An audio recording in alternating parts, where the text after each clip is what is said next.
all your comics and toys and mail? Huh? What?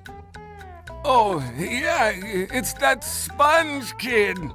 And now, what was I supposed to tell you? That Patrick is surrounded by robots and needs my help. Huh? Oh, no. I think it had something to do with massaging my feet. Well, if massaging your feet will save Patrick, then massage I must. Help! They're making me hit myself! Massaging your feet isn't working. I think I'd better try a more direct approach. By clipping my toenails? Here I come, Patrick! Yeah, unfortunately that isn't Ernest Borgnine voicing Mermaid Man. It's just how it was. Same as Mr. Krabs wasn't voiced by Clancy Brown in Battle for Bikini Bottom. And because they didn't re-record anything, not that they would have been able to solve anything with Mermaid Man anyway, because, you know, Ernest Borgnine has unfortunately passed away. Same as Tim Conway, the voice of Barnacle Boy. Both of them have unfortunately passed away now, so they weren't ever going to be able to re-record them. But yeah, they're not back as it is, and I miss those two. Can I say that? I miss Mermaid Man and Barnacle Boy so much, but I completely respect the idea to not have them show up in the show anymore now the voice casts of them have passed. It's still depressing though, I'm allowed to be sad, but anyway, while I was talking away, we did get a sock back there. That one can be a little awkward, but so I'm kind of grateful, whilst not even concentrating on it, I got it first try. Reason why I say it can be awkward is because the sliding mechanics, the sliding itself is fine, but just like leaving a slide and returning to a normal stance isn't. The momentum you have is entirely determined by how you hold the left stick. If you're expecting it to just carry you there, Spongebob will go to a complete halt the moment you leave the ramp. You need to be constantly holding forward, and you'll just barely maybe get enough momentum to do it. On my blind playthrough I did yesterday, well, as of this recording anyway, it took me like 4 or 5 attempts because I was like, wow, this is really rigid. Whilst in the original, Spongebob would carry the momentum even if you didn't touch the left stick, which made it almost impossible to fail. There was another sock on the slide as well, but it's so easy to spot. You just take that shortcut to the right and it will circle around and you get it. But once you've done with all the enemies and hit the 3 buttons, it will open the switch to get you access to Patrick. Well, to save Patrick. The only reason you're doing this is because they want now tutorialize you on how Patrick works. In the next level, Downtown Bikini Bottom, they will tutorialize you on how Sandy works as well. The only problem is that the tutorial or introduction levels to Patrick and Sandy are also kind of their longest levels. Or like the only decently length levels they get. Especially for Patrick. Like, there's a trophy in the game and I was surprised I didn't get it, and then I was like, hang on a minute, yeah, actually. There's a trophy in the game as Patrick to destroy 100 enemies. I got defeat 100 enemies as Spongebob, got defeat 100 enemies as Sandy, didn't get it as Patrick. And I was like, wait, you don't actually have that much Patrick playtime in this game. But anyway, because I'm trying to get everything, and because we couldn't cheat to get that sock from the first area, I'm going to backtrack now, so I'll see you there. What I mean is, back over here at this checkpoint, which is like just after the bridge, the first bridge you had to pay for, there's an ice tiki over here. Speaking of ice, I wish I had some ice, some roasting. But throw it over, freeze it over, run over and get the sock. Like I said, in the original, you didn't have to do this. Although this is the way they expect you to do it, you didn't have to. You could spring off the flower and just get it there. But anyway, I'll cut back to when we get back. Yeah, this will probably be good enough. But this is introducing us to how Patrick works. Patrick can throw shit, for lack of a better word. And any tikis, these watermelons, or the ice tikis, or the ice boxes, you can pick up and throw. And you can throw them at enemies, you can throw them at switches, you can throw them at other obstacles, you can throw them at anything. The only thing you need to be wary of is that the watermelons will only stay, like, usable for so long. And the reason why I mean is that if you throw it, it won't just smash on contact like the tikis will. It will actually sit, as you can see. So after a while, it will start flickering and then will break, as you can see. Yeah, I need to stop saying as you can see. It's just that the examples pop up as I go. And it's also been a while since I've recorded stuff live, so you gotta give me a break somewhere along the line here. I'm trying to get back into the rhythm of playing and commentating, and I know I'll end up either doing one or the other. These are the Thunder Tikis, the proper introduction to them. It is something that I both don't mind and kind of mind. It's weird how I feel about it. In the original, this was the very first time you'd see Thunder Tikis in any sense. But now in the Rehydrated, they have Sleepy Tikis, Thunder Tikis, and Stone Tikis just in the first part of Bikini Bottom, so you can be introduced to them there.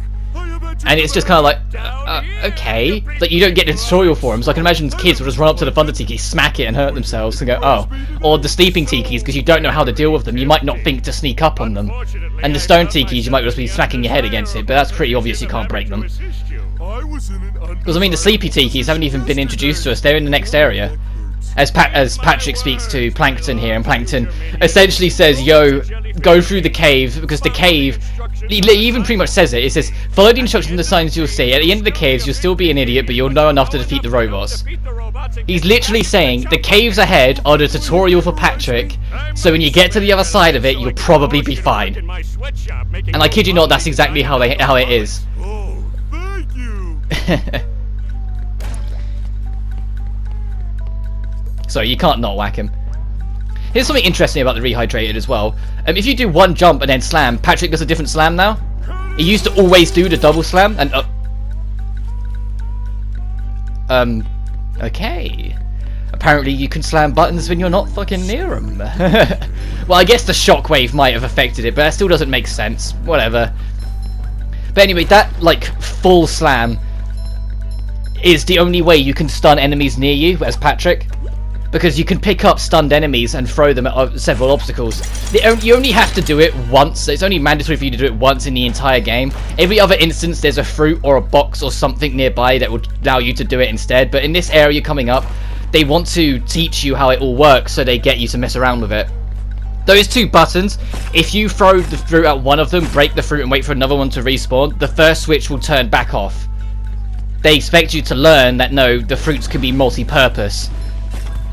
This is a completely optional lesson though. It's teaching you about course correctment and precise placement, even though it doesn't work because the remake does the precise placement for you. You saw it put a targeter on that middle sponge for us to jump across, or that middle cork, and it's like in the original it didn't. You had to actually position it yourself to get it there, which is just a bit of like, I was a bit like, okay, like there's a few things like that. I feel like they were overly forgiving with the fruit throwing. And I feel like the reason why they did that is because they were nervous as to how the mechanics of it would work.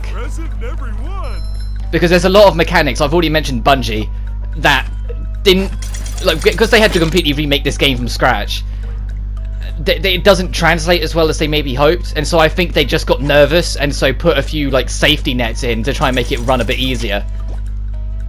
Whilst you're going up here though, the very last sock I ever got as a kid was this one here. When I was trying to 100% it as a kid, trying to find everything, I missed that sock for forever. And the worst part is, I had a hunch it was in the caves, and I was always looking around in the caves for it, and I just never saw it. And then one day, I think it was my old man, he just went, well, have you tried just going through it backwards and see what you find? And so I did it and saw it immediately, and I was like, damn it. Well, I didn't say damn it, because I was only like 5, but still. A very like fond specific memory of stuff like that. That and the movie game. And as much as I'd love to see the movie game get the Rehydrated treatment, I've got a sneaking suspicion it never will do due to its, you know, connections to the 2004 film. But anyway, freezing the water over here at the bottom of the slide. There's a purple shiny as well as the socks, so make sure to try and get both because the way the shinies work is that the colour gives away how much they're worth. Red is the least at only giving you 1, but purple is the best, giving you 50. So anytime you see a purple, you want to go out of your way to get it, because it saves a lot of trouble. But anyway, this is teaching you about throwing and just dealing with enemies in different ways. Because there it teaches you about slamming to kill enemies, because it's a very effective way. This teaches you that you can throw the fruit at the Duplicatotron, which I don't bother doing. And this is teaching you that you can actually stun the enemies as well if you ground pound them. Or ground pound close to them. If you ground pound on them, you will just kill them. You need to do it in the vicinity. Also, Duplicatortrons blow up a lot quicker in the remake than they did in the original, so be wary of that, because you can be hurt by their explosion. But now it's time to go to the lakes. Ahoy there! Squidward tells me you're looking for the king jellyfish. Yes? Good thing, too. That monster has been stinging all my good customers in their poop decks. I hear that you can find him up top of Old Sport Mountain here. Go hook that beast, sailor! Oh boy, Mr. Krabs. I'll see what I can do. It's starting to get close now. We just got all these canyons to get across first. Also, new enemy. And this is the first enemy that has more than 1 HP, so be wary of that. These guys have 2. They take 2 hits or 1 hit from a very strong attack. So I love that it's just a squirrel in the picture, the demonstration of how these guys work. Like a drawing of a sponge, drawing of a starfish, and it's just a squirrel.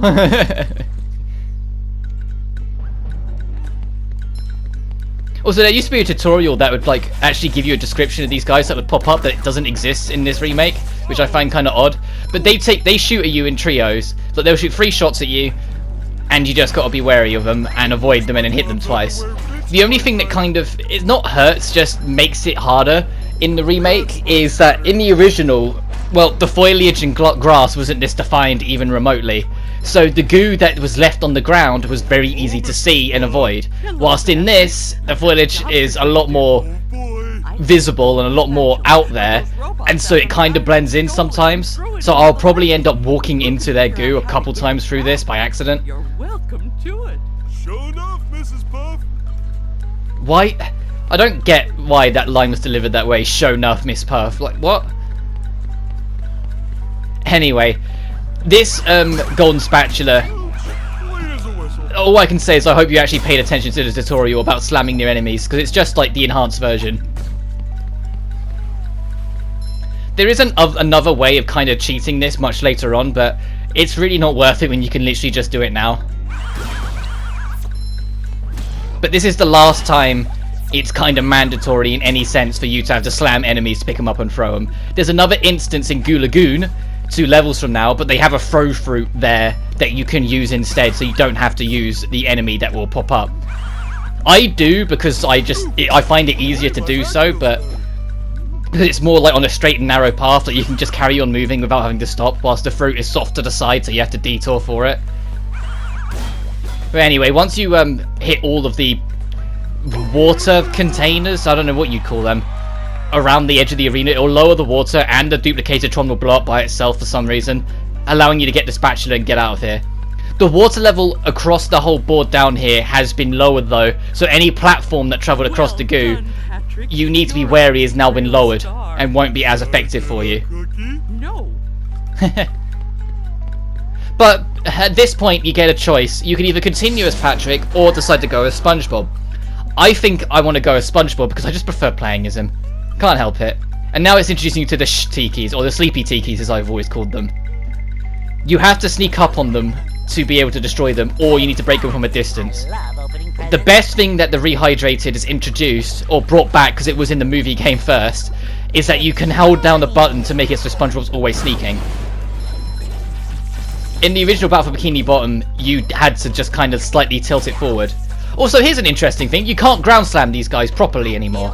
Well, I mean, you can, and the damage, it will still hit them and still do damage, but it will always spring, like, SpongeBob far away from it, so you can't kind of land on them and slam again, or anything like that. And Patrick's double slam could, like, straight up kill them if it was dead on, and now it won't. Like, it's kind of a peculiar change. Also, with, like, the most basic little bots, those little guys who just beat, something that's a bit weird, the Rehydrated, and I'm curious to see if they patch it out or leave it. If you whack them at literally, like, when they're rubbing up against you, they won't bounce, they'll just blow up. This sock, this is what this challenge is tied to, we can't get until much later in the game, so we're leaving that for now. Let's see, that guy's still alive from an explosion as well. Explosives used to do 2 damage, so that would have killed him, but now it just doesn't. Well, they do 2 damage to enemies, but they always do 1 damage to you. Everything in the game only does 1 damage to Sponge. If anything did 2 damage, that would kind of be unnerving. Maybe if they ever do like a more direct sequel, they might brave it and make like a stronger enemy that can hit you for 2 hot damage. Because can you imagine that for people who do a free health run? 2 hits and the thing just kills you. Well, I say that, it could actually be a pretty effective way of making like a reoccurring mini-boss or something and make it intimidating, make it they can always do 2 hearts. Or 2 units, because they might keep it as underwear, they might change it. In the movie game they made it Krabby Patties. I feel like a new sponge. Boom! Oh, I managed to spawn more enemies. There's also a kind of soft secret. I say soft secret because it's not really worth it for anything, but this is over here. And one thing that I actually do like about the Rehydrated, it's far more... That's a loud motorbike going past. It's far more defined, things moving in and out of the water than it was in the original. Like, sometimes in the original, you just wouldn't necessarily notice the danger you're in until you're already committed to it. Whilst this, I think it's just because it's a sharp blue, the colour of the goo. You can see it a lot easier. Here's our next pay clan. There's no reason why you shouldn't have enough to buy it. I mean, look at how many shinies we got. There's no way we can't not spare 150. Some of them later on get pretty beefy in price though, which is why I'm not going to bother buying any of Mr. Krabs' spatulas until we've done everything, because I'll just grind from off screen. Ow. Go in the drink. Hey! Drinks are instant kill. Well, the goo is instant kill to any enemy that touches it. So use that to your advantage. But we're approaching yet another sock, because this first level has like 14, I think. But, that's the thing, like, the original game, there was evidence of being rushed in places, but one of the oddest things for me is how weirdly balanced the socks are. Like, in some of these earlier levels, there's loads. There's over a dozen. And then you get to like, the last 3 levels, and there's like 4 or 5 in each one. Like, I think the graveyard only has 3. And I say that the graveyard's 3 are like the easiest 3 to find in the game. Well, I say that they're probably not. I'm just so used to them being there that I can't see how you'd miss them. Ow. See, that was an instance there actually, because I thought the goo was gone, so I moved forward and got hit. Because I'm talking about socks, there's another one. Drift to the left instead of going up the ramp. Alternatively, you can actually just barely jump to the gap if you go right on the very edge of where we were on the other side. You could do it in the original as well. It's not something that's just with the slightly odd jumping mechanics of this game that works. You could do it in the original too. In the same vein that if you go on this giant ramp and tilt it the other side, you can actually just make it to the top instead of having to go the long way round. Oh, there's momentum fucking with me there. I told you, like, seesaws and ramps, if you jump off them, it does funny things with the momentum. And it's like a specific spot. And I'm pretty damn consistent with it, so I'm confident I'll be able to show you it. There's a specific spot in the caves in Goo Lagoon where you can use that to just get a sock like 3 or 4 minutes before you're supposed to. You can actually do the entirety of Goo Lagoon Caves and get both socks without ever having to swap out to Patrick now. Which is insane, because one of them was practically required that you had to get Patrick, because it's out in the middle of the goo and you need to freeze the water. But now you can just get there as Spongebob with some choice jumps. And the other one you had to backtrack to get to, and now you can just get it on the way because of momentum. Like, the cave, to be honest, the cave is like the most fun section in the game because of how you can handle it now. The fact that you can do it in one straight motion with just some clever footwork is always satisfying to me. That kind of design, intentional or not, is always really damn satisfying. But we've got up to the top, so it's time to go into Spork Mountain. And Bubble Buddy is going to give you the warning of, hey, this is your last chance, the boss is just up ahead. Which is literally what he's here for. He's only here to warn you that you're approaching the boss fight. So if you're unprepared or not at full health or just want to do other things first, leave now or good luck. But I say that, King Jellyfish, he's not difficult.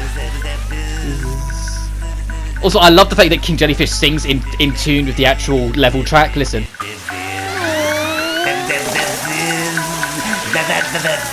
I knew the King Jellyfish was big, but who knew he had such a beautiful voice?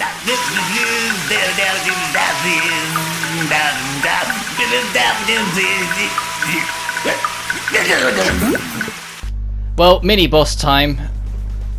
There's 3 mini-bosses in the game and 3 major bosses. This is the first mini-boss. It's not too hard. Every time he slams down and sends out a shockwave, you can whack him. What they expect you to do is that after the first hit, on the second one he'll do 2 shockwaves and then you hit him, and then on the third one he does 3 and then you hit him. But no. You can kind of hit him whenever you like, the moment he touches the ground. So if you wait for the first shockwave to go out, you can just bop him again instead of having to wait for him to do a second one. Meaning you can shrink down this fight considerably because you will just do it again on the third hit. The only threat in this fight is literally the jellyfish around the place. Because if they sting you, it will interrupt King Jellyfish's pattern because he will start laughing at you. You just met the Sponginator. And the dark purple ones, or the bluish ones, used to be much more terrifying because they are super aggressive and they attacked you instantly if you got too close in the original game. Whilst now they have to charge up like the normal. They just move quicker. So they've been nerfed hard, the poor guys. But it's an easy mini boss. You see, it's already done. We get our jelly and we can leave.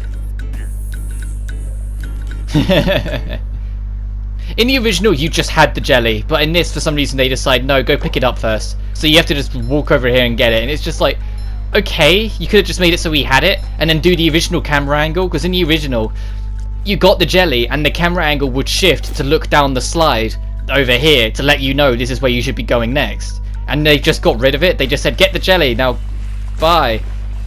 And now here's something else I will criticize. This fog is unnecessary. Yeah, you can kind of see things don't load in that well in the distance, but the fact that you can see that they don't load that well in the distance and render that easy anyway kind of defeats the point of this fog. I'd argue it heavily defeats the point, so it shouldn't be there. Like, Sand Mountain is the worst offender for it by far, and like I know the PC version is a little bit better than it, but it's still like, it still just feels poor. Well, I can't wait for mods to just get rid of it outright, because it's still there on the PC version as well. But anyway, that spatula, same to that sock that I was on about. You need to hold forward as you go off the end, otherwise Spongebob won't have any momentum when you go off. But we're pretty much done here in Jellyfish Field, so if you hop on this spring, it will actually take you straight back to the start. We're only missing 2 socks, but both of them we can't get now. So let's go talk to Squidward, and I think that would probably be a good time to wrap up. So, next time on SpongeBob Battles of Bikini Bottom Rehydrated, we're going into the next level, downtown Bikini Bottom, to see what the robots have stirred up in there. But until then, you guys take care now. Bye bye.